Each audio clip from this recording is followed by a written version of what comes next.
Anak yang kemarin bersaksi mau sumpah pocong, dia nggak ngelakuin apa-apa. Dari abang sendiri ngeliatnya seperti apa, Bang? Ada yang pocong-pocong nggak? Ada yang Jadi saya sendiri sebenarnya nggak ngerti itu sumpah pocong. Saya justru makanya bingung ya, kalau seandainya ada penegak hukum ya, polisi, saya siap sumpah pocong. Kayaknya Pak Rudiana nggak pede apa gimana gitu kan. Seharusnya dia idealnya gini, saya siap ya diperiksa untuk mempertanggungjawabkan segala sesuatu yang saya tahu. Nah, itu saya lebih melihatnya lebih enak ya, lebih dengarnya lebih enak. Tapi kalau saya siap sumpah pocong, jadi saya agak sulit saya mengambil kesimpulan ya kalau misalnya ada penegak hukum mengatakan saya siap sumpah pocong. Tapi memang saya sudah memberikan apresiasi lah kepada Pak Rudiana ya. Dengan dia sekarang kan keluar, wajah juga udah mulai agak fresh ya, udah mulai bisa ada ketawa. Nah, saya memberikan apresiasi Pak Rudiana dengan muncul ke media, sudah berani muncul dengan waktu yang lama ya. Nah, terus juga ada kalimat yang saya sangat suka sama Pak Rudiana. Dia katanya bersedia juga kalau demi kebenaran makamnya mau dibongkar, demi penyidikan ya nanti disesuaikan atau ya kelihatannya dia mau ikut ya. Nah, dan dia juga mengatakan bahwa yang meninggal itu benar-benar anaknya Eki ya. Saya intinya gini, kemunculan Pak Rudiana saya kasih jempol 2. Oke, mantap. Tapi untuk ada yang mau melaporkan KD sama Dede gimana, Bang? Katanya sih. Siapa? Si Rudiana. Ya kalau menurut saya begini loh.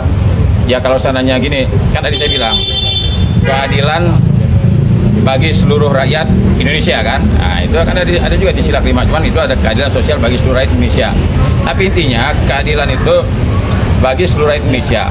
Nah, kalau seandainya apa yang dilakukan oleh Kang Deddy ya, dia melakukan investigasi lah atau wawancara dan sebagainya. Kalau menurut saya, Kang Deddy juga punya kewajiban juga menegakkan keadilan dengan caranya. Nah, kalau seandainya dia sebagai politisi ya dengan caranya, mungkin dia menjumpai saksi, wawancara dan sebagainya. Kan dia bukan pengacara, nggak mungkin lah dia sidang gimana, enggak ya. Jadi dia dengan apa yang dilakukan Kang Deddy itu saya setuju, saya sangat setuju karena dia membantu juga. Coba kalau misalnya kita lihat polisi, apakah pemberantasan narkoba ini tugasnya polisi saja? Enggak kan tugas kita semua. Keamanannya tugas polisi enggak, tugas kita semua. Nah, artinya jangan ketika Kang Deddy berbuat seperti itu dipertanyakan apa itu Kang Deddy. Nah, ya kalau menurut saya yang mempertanyakan justru saya pertanyakan, ngapain mempertanyakan kerja Kang Deddy? Orang sudah jelas dia pengen mengungkapkan kebenaran kok, dan keadilan itu milik seluruh Indonesia. Kami sebagai advokat bergerak dengan bidang kami. Kang Deddy politisi atau mau dia calon gubernur nggak ada masalah. Kalau mau ngelaporin, saya justru mempertanyakan mau ngelaporin apaan. Ya, ini kan karena ya biasalah kita kan satu guru satu ilmu, tahu lah ibaratnya bagaimana cara ngeluarin jurus itu kita sudah tahu lah. Bang melihat Ibtu Rudiana juga bilang kalau dia nggak pernah ngarahin siapa-siapa untuk bikin keterangan palsu, Bang. Ya kita nanti lihat pembuktian aja lah. Saya tidak bisa menyimpulkan, kita lihat aja pembuktiannya ya. Cuma ada kalimat Pak Rudiana yang sangat saya sayangkan. Dia mengatakan begini, biasanya ini orang tua kata dia kan punya hak mempertahankan hidup tadi ya kan anak saya. Ya sekarang begini loh, Eki itu sudah meninggal kan. Hak mempertahankan hidup mana lagi yang mau diinikan? Kecuali kalau seandainya Eki dalam kondisi hidup dia diserang orang, ya dia punya hak mempertahankan hidup. Nah, yang saya ingin mempertegas itu harusnya Pak Rudiana, kalau dia kan seorang polisi, tahu ketika ada peristiwa dugaan pembunuhan atau dugaan tindak pidana lainnya kan ada polisi, lapor polisi aja biar nanti dilakukan penyelidikan dan penyidikan. Nah, kalau semua orang ini merasa bahwa wah anak saya meninggal nih, saya punya hak ini, nanti gunanya polisi buat apaan? Semua orang jadi polisi sendiri nanti melakukan penyelidikan sendiri, penangkapan sendiri, ya repot. Negara kita ada aturan nih, Bos.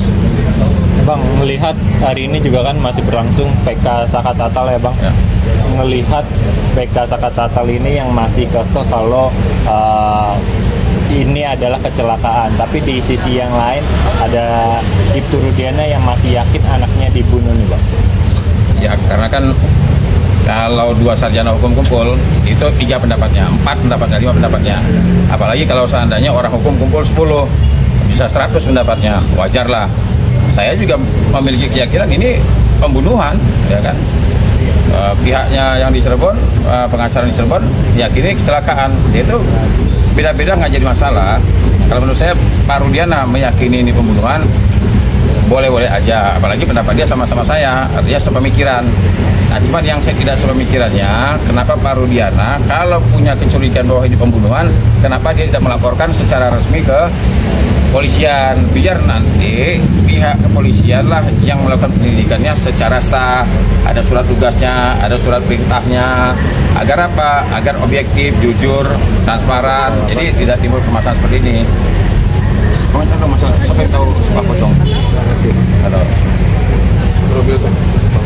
Oke.